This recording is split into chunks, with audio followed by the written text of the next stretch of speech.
What's up, YouTube? It brings me great joy to bring this interview to you with J music sensation Patrick Bartley.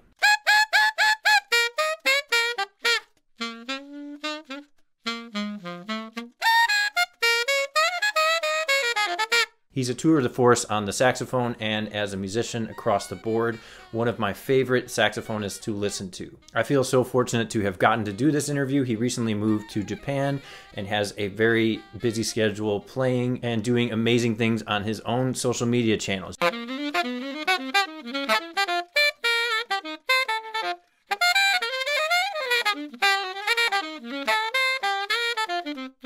He goes under the handle J Music Band on the platform Twitch. You can find him posting tons of live concerts and a lot of just really great wisdom. He also has a YouTube channel, Patrick Bartley Music, on YouTube, and same thing there, just generating a lot of really great wisdom and tips for saxophone players and musicians of all instruments. We talked a little bit about this in the interview, but aside from being the co-founder and leader of the J Music Ensemble,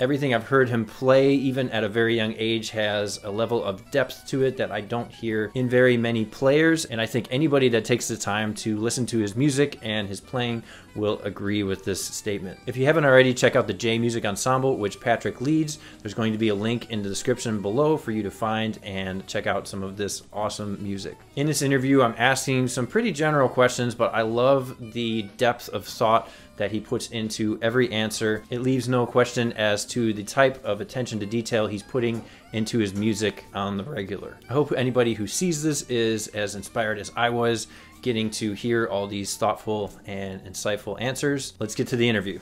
So Patrick Bartley, thanks for coming on, and thanks for agreeing to answer some of these questions. The first is, in your development as a musician, what was your first, would you say, like light bulb moment you had when you realized that this is something you want to do for the rest of your life, and you kind of made the connection of improvisation is super fun and I can play whatever I want. This is going to be a really good time. Like, when did you make that life course? You know, like, because for all of us, it almost becomes like an epiphany where we just kind of can't turn back once we have this understanding about how much fun this is and how meaningful it can be. Yeah, I mean, well, to kind of answer those questions, I mean, well, that question, because I actually consider it to be two different questions. Because I have to separate them, because the moment that I realized that music was fun was a completely different moment that I realized that I want to do it for a living. You know, at least from where I grew up, that was not really a thought. You know, like, we didn't really, there was no opportunity, even from my teachers and my mentors. It was never really instilled in me from them that this is something you're going to be doing as a career. It was more of just like, hey, if you want to do this and you want to get better and you care about what you're doing, this is what you got to do. It wasn't really until high school that I started to seeing the possibilities of doing the practical nature behind it, which I still didn't really understand because I was young, right? But Right. I guess answering the first part, like, oh, improvisation or all that kind of stuff is fun, man, that's really early. Like, I have to go back to elementary school for that.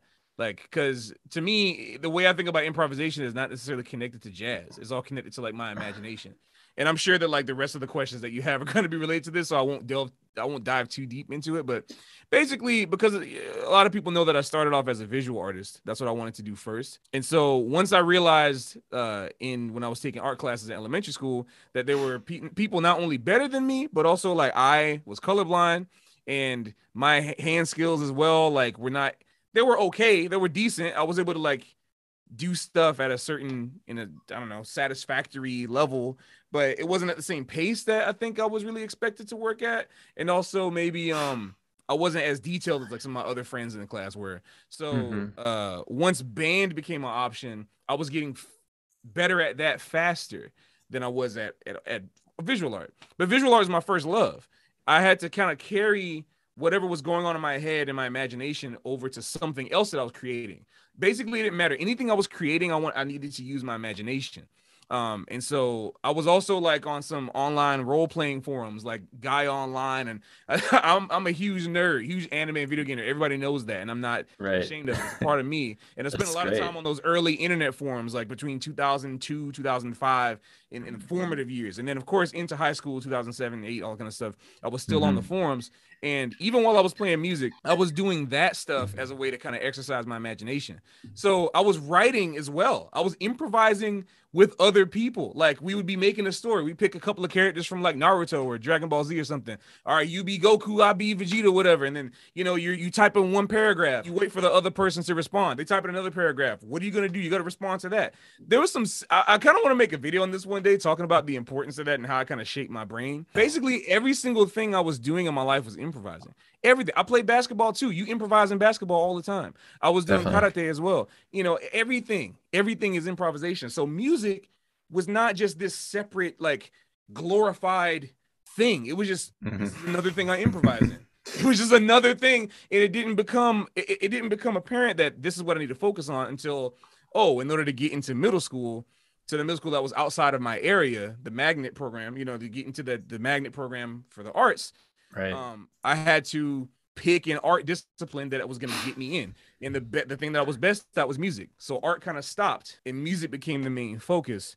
And so as a result, I still wanted to keep drawing, but I wasn't doing it seriously. So that kind of fizzled out. But I was still role playing. I was still doing the online text-based role playing stuff. So I wanted to keep the visual aspects somehow in my life. And music was a way for me to express like things that I could see without seeing it. You know, it was like whatever's going on in my head, like I'll be listening, you know, I would listen to video game music at first, like Sonic, and playing that. Oh, I like playing Sonic, so I'm playing the music from that. I like Spyro, I'm playing the music for that. But then what happens when I listen to Louis Armstrong? Like when my teacher gives me some Louis to listen to or some Bird, I'm seeing really interesting stuff all over the place. It feels like, wow, this person existed. They have a story. I don't know what it is, but I can feel it. So for me, being able to get into character was like my priority with expressing how I felt about this music. So in any person I heard, from Louis Armstrong to John Coltrane to Wayne Shorter to Wynton Marsalis to any of these people that I was checking out, for me, it was more about like, hey, how do I express this thing I'm seeing? So the art was still being connected to it in some way for me. I wanted to get into the mystery and like the fantasy of jazz. That's what it felt like. It didn't feel like this contrived type of thing where I got to play a bunch of changes and lines and then I get an A+ and something. I didn't care about that. I didn't even know what that was. Somebody tried to teach me what a melodic minor from the flat 2 was when I was in 8th grade, and I was kind of just like scratching my head, like, what does that even mean? You know, but then all of a sudden I hear a line, I'm like, oh, that sounds kind of cool. Let me try to play that.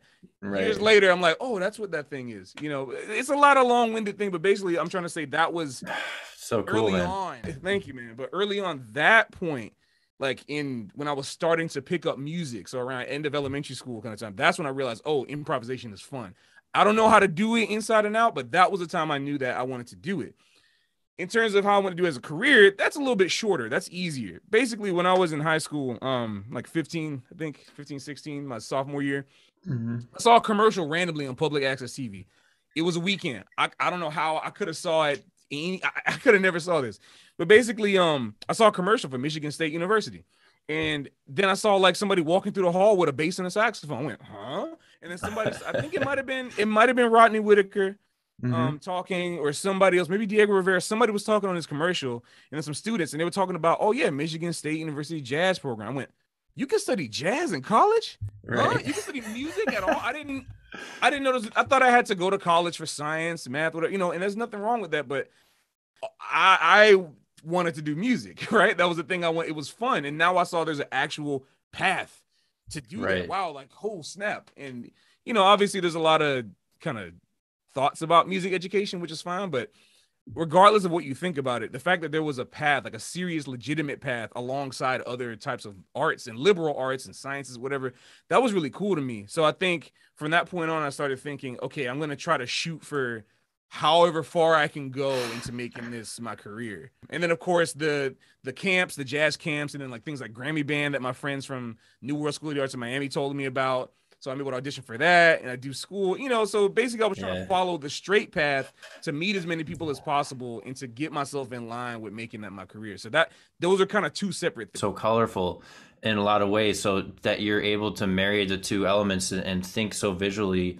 about music, which I think of it in a visual way sometimes too when I'm like trying to picture usually theoretical aspects or things, you know, that I would play on the piano. I think of like a picture of a chord or something like that. But Yes. having an actual story, you know, with your experience with the animation stuff, it gives a character to what you're doing. That's super heavy, man. And I love that you broke that into two answers. Yeah, that's great. What's one thing you've been focusing on recently in your practice sessions?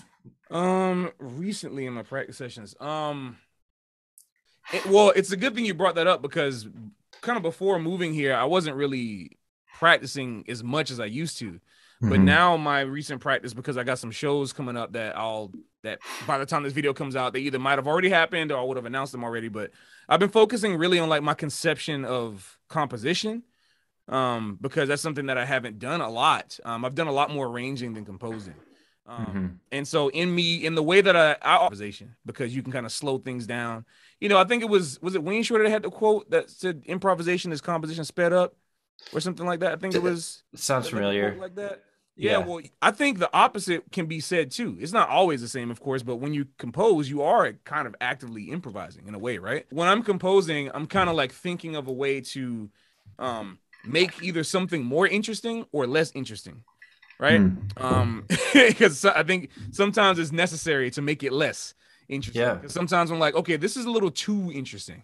Like, let me kind of break it down. Let me pull it back a little bit. Or I'll find myself in a rut of going in the same circle over and over again. Now I need to make it. What can I do? I'm too diatonic. Let me just go chromatic for a split second. Right. And so what that ends up doing for me is that it ends up allowing me to force myself to think about my melodic decisions as well. Because sometimes I can find myself in a rut of kind of playing the same type of ideas. What composing has been offering me is a new way to think on the spot about certain harmonic and melodic decisions, and rhythmically too. Because what I like to do is, besides just practicing the saxophone, I'll actually end up practicing rhythm a lot more too. I'll just take a metronome and put some. This is the only time I use a metronome, by the way. I don't use a metronome to practice anything else on the saxophone. But when it comes to rhythm, I will put some weird time signatures or something and just try to put the accents in different places and try to like what's this cycle? Like I recently wrote a song that was kind of based off of this exercise I made in 11/8, and I was like, oh, this actually kind of sounds kind of cool, and I made it into a song. So that type of stuff is how I expand my ears out, just to keep things fresh, to not stay stale. And so that's kind of the main thing I've been practicing on. Otherwise, I'm always constantly just trying to break through sonic struggles. Like I'm always trying to get sound. Sound is like I feel like it's such a cliche. We always hear sound. People are tired of hearing it. But when I say sound, I'm not just talking about like my projection. I mean like the conception of it. Like what qualities of my sound are actually coming out? Like what am I trying to do at any given moment? And so I actively I'm thinking about, like, am I trying to sing right now, or am I trying to sound exactly like a saxophone, or am I trying to sound like another instrument? What are these things I can do? And so I'll if I'm in a rut, I'll just go to the piano or pluck out the 3 notes I know how to play on guitar or something, or just play the drums or something, you know, anything. If my friend has a trumpet next, I'll see if I can play the trumpet, just to get myself some ideas of like how I can think of other sounds. Really, that's been my main thing lately, is like just thinking about how to manipulate my sound differently, and also just how to break through my barriers melodically and harmonically through active composition. That's my main. Yeah, and it's great that you mentioned Wayne. I mean, of all the cats, like, because he was just always trying to push everything, you know, like he was trying to live his life trying to live his life in just constant improvisation. If there's anything preconceived, then he doesn't enjoy that at all. And it sounds like, I haven't heard anybody talk about doing that with their actual sound and approaching different instruments, thinking of how it's going to, change their saxophone sound or get them to think outside the box with regards to like what's coming out of the instrument. So that's great, man. And it's funny, like I love asking that question because everybody's at their own different stages of development. Like I consider you very advanced as an improviser. I mean, we all kind of have different feelings than what other people might perceive, but sure. Your concept of language and things is like you sound like what you want to sound like. You're playing all the notes that that you want to play. So an answer like that is a little bit more. Yeah, no, it's so great. It's great to hear you play every time. And an answer like that is so insightful to, you know, people that maybe don't have that level of mastery down, but like to get inside of like what you're thinking about when you're shedding is such a valuable insight. So thank you for sharing that, man. It's great. Of course. Yeah. I mean, I need to practice more, honestly. That's why, like, I'm finding so many of these holes. I feel like doing this like this, the way I'm doing right now, is just a way for me to get my foot back into the door to stay in shape, honestly. This is actually a great lead into the next question. So who is the last, it could be saxophone player, it could be just musician, but who's the last musician you listened to and thought to yourself, like, man, this guy is amazing? My short-term memory has been terrible lately for some reason. My long-term memory is amazing, but anyway, sorry, continue. I can probably, it's mostly because like the last 2 weeks have been unbelievably stressful for me. But, can you say the specific question one more time? Because I realize that I'm looking at my history. I'm just like, is this a new person, or does it mean somebody I already knew too? Like what it could be anybody. It could be like living or deceased. But the question is, who is the last sax player you listened to and thought to yourself, like, this person is amazing? Sax player. Okay, because I was about to say, if it was just player, I've been digging back into my old Pat Metheny history, because I realized that how much of an influence he was on me. And like in my Discord, there people have been talking about Pat recently, and I was just like, yeah, I forgot like how much I took from Pat Metheny. But saxophone players, that's really important. It doesn't have to be sax though. I kind of took that out because I know how diverse of a listener that you are. So I figured it might not be a saxophone player, but that's great. Sure, no, but that is important though, man, because yeah, I mean, people want to know what saxophone players inspire me, but you know, I go through a bunch of phases. But I mean, listen, man, I've been having to, like, especially when it comes to playing lately, Kenny Garrett has been coming back into my field, and again, he might see this, so I can't, you know, I can't be like, oh no, I don't want to listen to Kenny. No, well, the reason why I have to limit myself is because he's so powerful in my head. It's that, like, what he does has been such at the core. Like, I always tell people, like, oh yeah, like my big three are like Bird, Train, and Cannonball, which they are my big three of every. You can trace basically everything I play to some record that they've done. But the hidden fourth that I had to kind of limit myself, because I don't want to sound like I'm copying him, and I don't want to sound like I'm just doing it, is Kenny. Just because every time I listen to Kenny Garrett, especially this one recording of him, I don't know, have you seen the recording of him on YouTube playing Always There? It's like him, Kurt Whalum, Boney James, George Duke, Rick Brown. It's like he's playing with like the smooth jazz giants, right? And like Kurt Whalum was actually like my first saxophone inspiration, by the way. Like I had a best of Kurt Whalum CD when I was like 11. And that was like my first. So like I feel like I'm always kind of pulling back from that too. But yeah, check that. Everybody needs to check that video out. That joint, I feel like every single lick that Kenny Garrett plays in that video is in every solo. It's almost, I don't want to say embarrassing, but it's kind of just like, you know, he's everything. He's like everything for me in terms of like a living player that I think is just at the top of all of my dreams for expression is just Kenny Garrett. So like I've been really going back to that recording, because lately I've been playing some stuff in that vein, kind of just like more fusion, kind of more contemporary type of playing. And so like usually what I do before I go into something is I try to listen to something that'll remind me of that vibe. I never want to play generic. You know, I want to have a very specific image of the sound that I want to come out, or based on who I'm playing with. Like I'll ask who's on the gig. If I know who's on the gig that I'm playing with, I'll try to figure out what they're into, or try to have an imagination so I can know how to sound best with this band. Because that's to me how I envision it. I don't want to play the exact same way every time. I want to have different ideas. So I just been going back to Kenny, listening to all the Kenny stuff. But in general, I've been really going back to Pat Metheny and just being like, okay, I remember this. So I've been composing a lot of stuff that's reminiscent of that. But also before that, I mean, when I was in high school, I spent a ton of time listening to Christian Scott. So the two albums, Rewind That and Anthem, like they were like basically on repeat for years.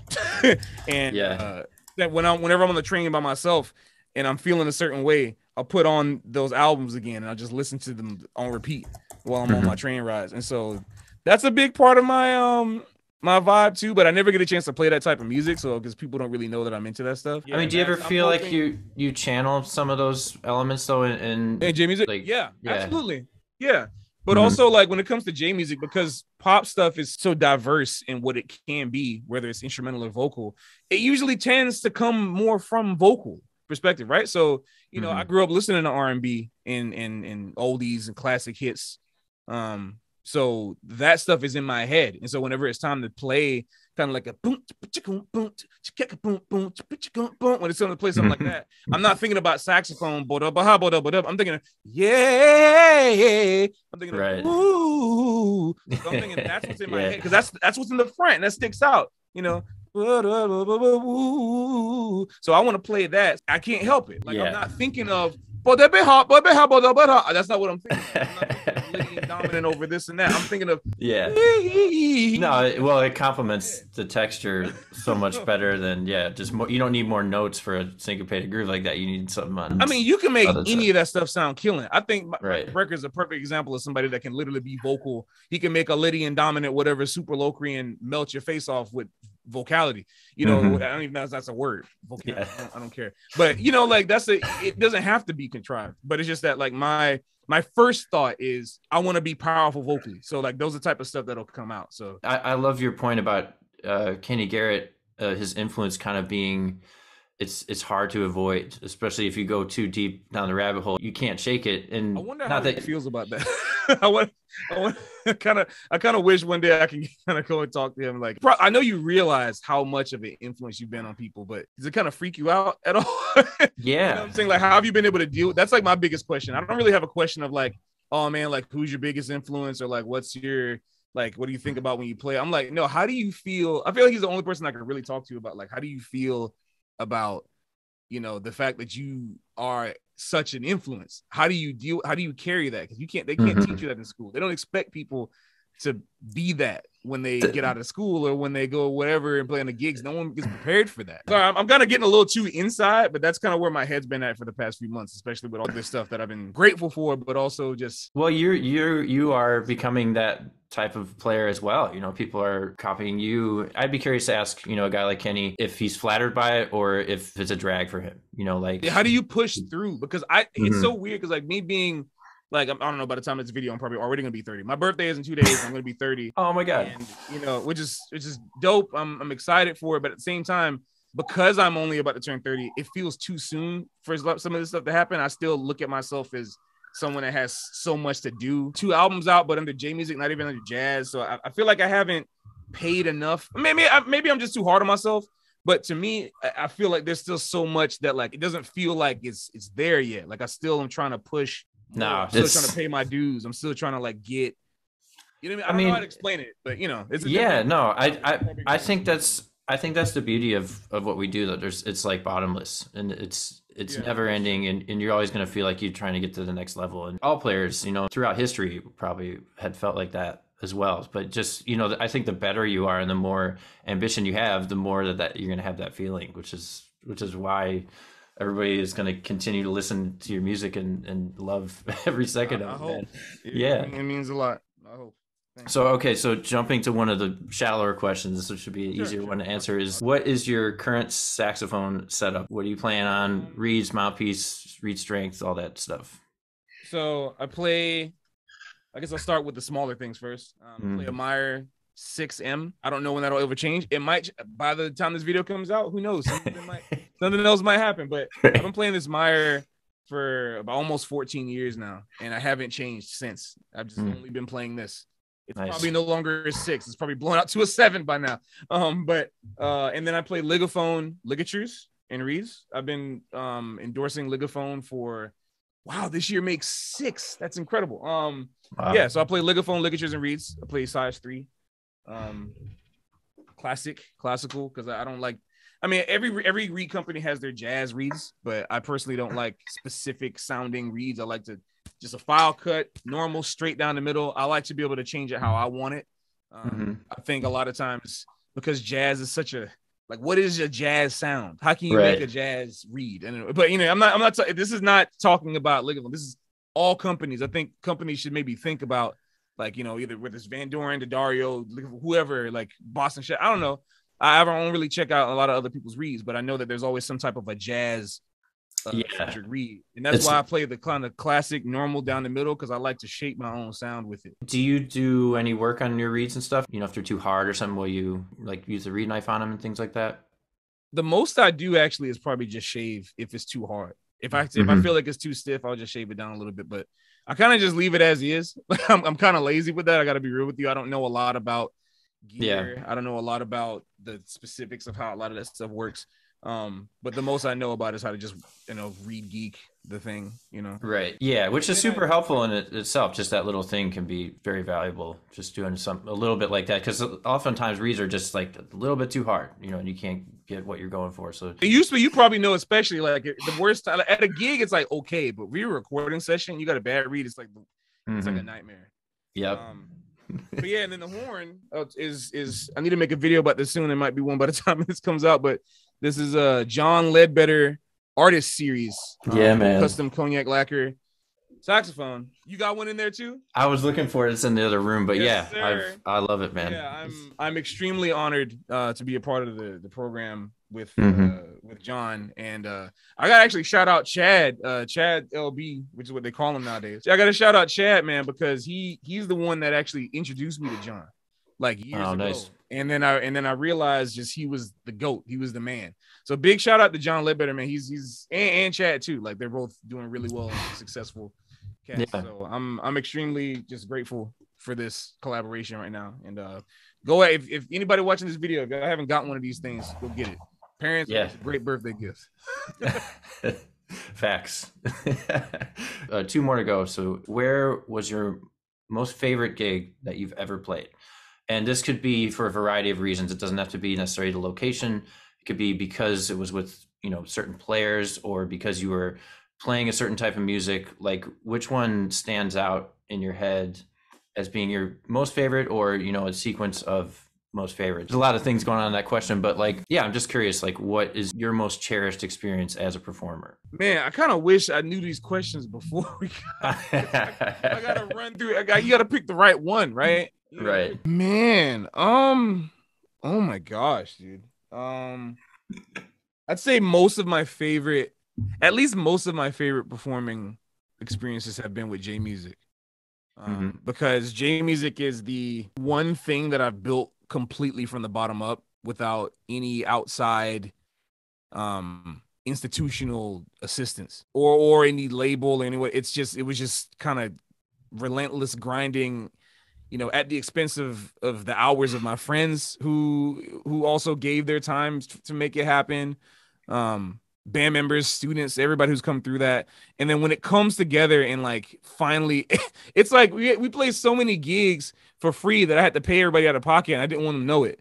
Right. You know what I'm saying? Just because nobody knew what it was, just because nobody, you know, like everybody knows what the music of Cannonball Adderley is, and that's going to fill some seats up, but nobody knows the music of Perfume and Sasakura.uk. Like, you know, there's people in Japan who don't even know who Sasakura.uk is, but this music meant the most to me, and I wanted to show it to the world. And so if I finally get on stage, like for example, at Liberty City Anime Convention in 2018, or like playing at an anime convention, like that was, it's like my life. It's like, you know, or playing at Brooklyn Botanic Garden, the show that had Adam Neely on bass with us, that basically started our career in people's eyes, like basically allowed us to be to where we are right now, was basically that concert. You know, like those moments were like the best. But I think it's hard, man. It's hard. I mean, I figured you would have way more than one, but yeah, just that's kind of what I'm looking for, is just like what means the most to you. Yeah, maybe like a specific performance, like the Adam Neely thing sounds pretty amazing, and probably realizing as you're on stage doing it, like people are going to love this and this is going to change my life, like that kind of thing. You know, it's just so hard, mostly because like there's so many, man, like I've had some ridiculous moments with my friends, but also like with cats, like every performance that I feel like I've done with Winton has been just like, in terms of jazz, has just been completely like transformative. Me and Emmett have gotten into some moments that we're just like, is this recorded? Like, is this good? Like, are people gonna be able to see that this happened? And then there's just also just me, Russell, like me, you know, Russell Hall and Stefan Klein, going for it as 17, 18-year-olds in like a wine bar where people are not even listening to us. And it's like, just like, so it's like, Yeah. it's like, at least recently, man, I feel like the most special, I can give you at least like 5 extremely memorable performances really quickly for me. Sure. One is one that's kind of getting recapitulated right now. Playing for the Tekken Online Challenge. So playing for like my first like tournament performance, and I'm playing to actual Bandai Namco, Tekken. You know, I think the core esports, all the incredible Tekken players saw it. The Tekken commentators like Tasty Steve and Mark, man, shout out, rip all those people. You know, I played Tekken when I was 6 years old. I've been playing that game for dang near almost 25 years now. You know, so it's like that was like the first fighting game I ever played. And it's like to actually give back to that and like play all the music, and it's just me there playing for people who appreciate that was like really incredible for me. And then like the other performances, playing in Marciac with Marsalis, where like I had a really big crisis and I was getting over a flu in 2016. It's a very special performance because it kind of taught me that I had to just go, I had to just play, like no matter what, and went and I had to break through my fear of Winton. Like I don't think he was gonna judge me for whatever I did, whatever, but realizing that he just wants you to play. Right. If he's there, you know, he trusts you. And then there was a performance I did that was never recorded. I don't know if anyone has anything like this, but with Emmett Cohen, where were we? No, wherever it was, we were with Mary Stallings. And it was a performance at someone's house. I forgot. But it was just at someone's house, kind of just like a house party. And we played, and that was one of my favorite concerts. I really, really like playing unconventional spaces that are just not supposed to be a big deal at all. Like you're just playing, because I feel the most comfortable in those atmospheres where it's just, you just play. It's time to play, right? Right. And almost because the gig is like improvised in a way. It's and it's a lot more comfortable. It's a lot more natural. And that's when you can really see what are you doing. You're not putting anything on, you're just playing. That's your real self, right? I often have so many ridiculous performances that happen in just rehearsals, right? Jam sessions, and like, dang, this should have been recorded. You never know. Yeah. Now, I love the diversity of that answer though, because it's just such a testament to how lucky we are to get to do what we do. You know, we have all these like there's so many more, and I don't want to insult anybody like who by leaving those performances out, but there's so many more that I think it's gonna have to be a second time that I talk about this or something. But right on. Those are the ones that come to my head right now. Those are beautiful, man. And I cherish all of my performances. It's probably the best answer for that. Is like every time you play you have that feeling on some level. Yeah. Thanks for sharing that though, man. The last one is a little more simple. I think you already answered parts of this, but what other instruments do you play, and how do they help your saxophone playing? Well, I started on clarinet. That's what I started on first. Back in elementary. There's a story about that I've talked about a bunch of times. I won't waste. I haven't gotten to ever talk to you about this, but like I remember you did something at Lincoln Center not too long ago, and it was like you and the Anderson brothers and Janelle Reichman playing. Oh, that was not too long ago in the grand scheme of things, but that was almost 7 years ago now. Which is kind of okay. to think about. Yeah. But you sounded so good on clarinet, man. Like, it was like clarinet player there. But I was blown away because I didn't actually know that you were a clarinet player at that point, and I was just like, "Oh, how's this gonna work?" Not knowing about your clarinet history, and I listened to it, and I was like, it blew me away, man. It sounds so great. Thank you, I appreciate it. Clarinet was a big part of me, being able to kind of keep my fingers on the keys and be very concise. I've been since the pandemic. I've been practicing a lot of flute. I've been trying to get my flute together because that's the hardest instrument to me. It's I can't do it, but now I'm getting somewhat decent, at least at making a sound. I can make a sound, which is great, but now some of the fingerings are still kind of weird. But flute is something it's been easy to practice because at least, you know, what I've been during the pandemic, and I don't got any gigs. If I'm just sitting there and playing a video game or watching Netflix or something, I'm waiting for something to load or whatever, I can just pick my flute up and play for 5-10 minutes. You know, like that's what I was doing. I was doing that every day, like any moment I could, just like trying to get a sound, playing something I heard, trying to play, playing everything I could play on saxophone. Let me try to play it on flute.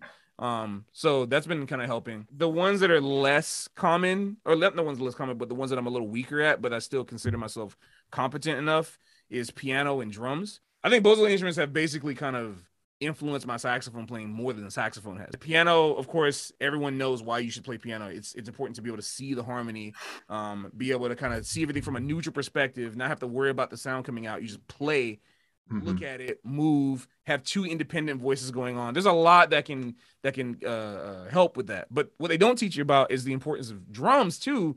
And I think there should be jazz required drums in schools. And one of the main reasons is because like there's a lot of work that goes into just keeping that quarter note there. And then not only with quarter note independence, but also what does your time feel? Like it allowed me to kind of awaken how different drummers play different time feels. Like the difference between Billy Higgins swing pattern and, you know, swing groove versus an Art Blakey swing groove versus how Jimmy Cobb will play Philly Joe. And I'll practice the different ride cymbal patterns in the different time zones, you know, and with Louis Hayes, you know, chinky ding, cat, boom, you know, check, cat, practicing the comping. Cause that'll, now when I'm playing, I'm trying to accent like that. Like now my brain is thinking like, oh, I like the drums. I want to get that. I want to make the drummer be able to do this kind of thing. In piano, I'm like, oh, this is how you get up there. This is the extension. I want to play in this range. I want to play in this range. That's how I kind of, you know, disconnect from the, oh, I'm going to play this line over this and this works with this. Okay, well, what sounds good? Being able to just straight up play drums and piano in some mediocre way at the very least allows me to kind of break out of the monotony that comes from just playing scales. Yeah, it's you can hear it in, you know, all the cats that study it, but you're a super rhythmic player, and I think that's what people are drawn to a lot of times when they hear you. Man, thank you so much for your time, Patrick.